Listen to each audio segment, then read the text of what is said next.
Alors si après, au bout de quelques temps, il devient comme Donnarumma a eu comme évolution, bon bah on va attendre un peu.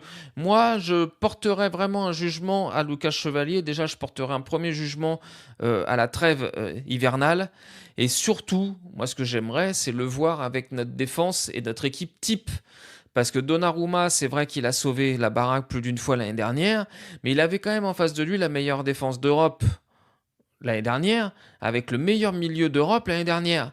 Donc forcément, en termes d'occasion, il savait faire la parade qu'il fallait, comme sait aussi le faire Chevalier, hein, il faut pas se gourer, hein, mais il était aussi quand même moins sollicité, surtout en Ligue 1. En Ligue des Champions, c'est différent, mais surtout en Ligue 1, il était beaucoup moins sollicité que Lucas Chevalier actuellement. Parce que Lucas Chevalier, je voudrais savoir le nombre de matchs qu'il a fait avec la défense de l'année dernière.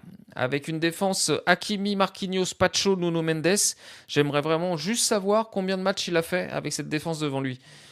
Sincèrement, je suis pas convaincu qu'il en ait fait beaucoup. Donc à voir un petit peu ce que ça va donner. Mais bon, la première mi-temps, on mène très vite. Euh, Moi, il y a aussi, faudrait qu'on m'explique, par exemple, sur le premier but de la réaction, non pas la réaction, mais l'action de Lucas Hernandez sur le premier but qui amène l'égalisation de Strasbourg. Il faudrait qu'on m'explique ce système de défendre en reculant. Moi, c'est quelque chose que je ne comprends pas. Il a tellement reculé que finalement, il a ouvert la porte à Doué pour faire le centre sur la tête de Panicelli pour donc l'égalisation. Moi, c'est un truc que je ne comprends pas. Alors Zabarni s'est fait battre de la tête par Panicelli.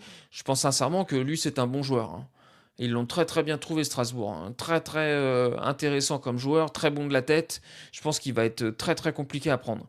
Mais encore une fois, moi, cette manie de défendre en reculant, c'est quelque chose que je comprends pas.